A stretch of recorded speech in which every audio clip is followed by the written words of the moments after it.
Welcome to the woods. Welcome to the cabin. It is pouring with rain out there, so today I'm inside, and this is going to be a quick video. It's going to be a reply video to a couple of comments I had after my last one to do with positivity and negativity. So I had someone say in the comments that they couldn't watch the video because it would be too blackpilling, it would be too depressing for them to watch. And I understand that. And I had someone else comment that most of my videos were too positive, that they didn't like positivity. They saw it as a bad thing. So I figured, okay, let me touch on both of those subjects. So let's touch on the first one, which is the negative content of my video, and also the negative content of a lot of content creators' work within our group, within our circle. Because if you're watching me and you're watching videos like this, you're probably watching the same content creators I do, or similar.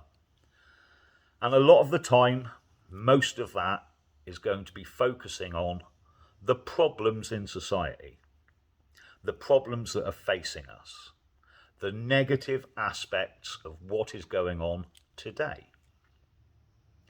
So you might have people talking about rape gangs in Rotherham and spreading throughout the United Kingdom. You might have people discussing hate speech laws. You might have people discussing how crazy the education system's got, or the £4.5 million we're spending daily on putting up illegal immigrants. Now, all of these are problems, and all of these are negatives. And you have content creators who are concentrating on what's going to be coming down the road in the future. And again, a lot of that can be negative. So they'll be telling you about the World Economic Forum and their dystopian plan for your future. They'll be talking about digital IDs and transhumanism. And none of this is good stuff. And there is a problem with negative input, insofar as it can actually lead to serious problems. It can lead to depression. It can lead to anxiety. And depression and anxiety combined can lead to inaction, to being unmotivated, to having to withdraw. Not good. So what about positivity? Well, we've got two sides to that. You see, we can see it being used every day around us as a reason not to look at what's going on. You'll see a lot of everyday people in society saying things aren't so bad because they don't want to see what's happening. They want to remain positive about their life. And they don't want to hear the bad news. They don't want to hear about what's really happening and what's really going on. And I understand that as well. And I'm sure a lot of you have come up against this when trying to talk to people. And they don't want to believe you. And because they don't want to believe you, they'll call you names and turn away. But the flip side of positivity is that actually it can be very useful. If you can identify a problem, which is a negative, and come up with a solution, which is a positive, by concentrating on the solution, by concentrating on the positive, instead of the problem, which is the negative, you can actually change the way your brain functions. Now, it's been scientifically proven, and I know that most of you understand that, down to positive language, positive thought, positive action, can actually have an effect on not only your brain, but your physical capabilities which is why, you know, sports players are given pep talks before a football match or a rugby match. While people speak positively to themselves, athletes will talk positively. They'll visualize their victory before they actually enter a race or whatever. These things actually work.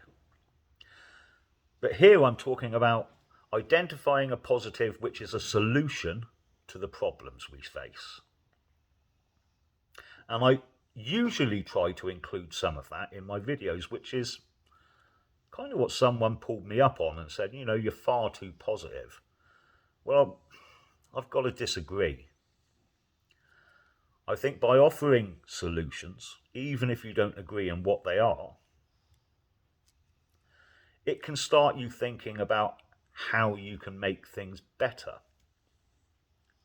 If you only concentrate on the negative,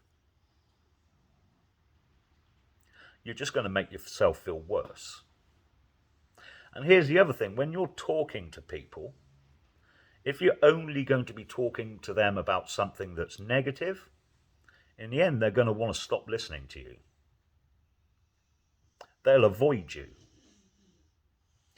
Whereas if you can say, look, there is a problem and it's this, but I tell you what, I figure if we do something like this, if you come up with a positive, with a solution, they're much more likely to listen.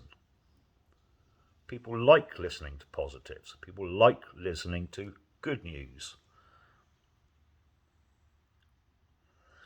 So yes, it's important that we have the negatives, because it's important that we understand what's going on and understand what's coming down the road in the future so that we can be prepared. But it's also just as important that we try to put out there some sort of positive, some sort of solution.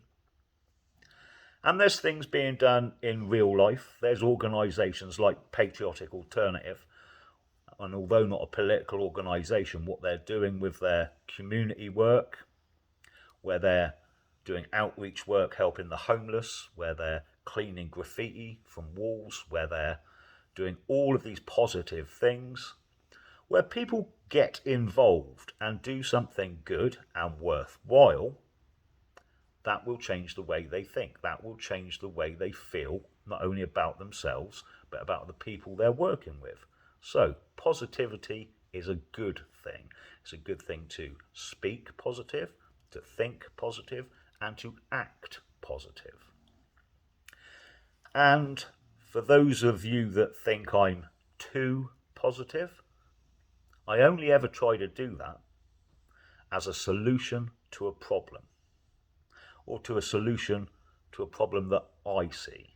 There may be thousands more that you see, but what I would suggest is you try to come up with a solution, a positive for the negative. Anyway, I hope I've cleared that up for some people. Enjoy the rest of your Sunday, and I'll speak to you soon.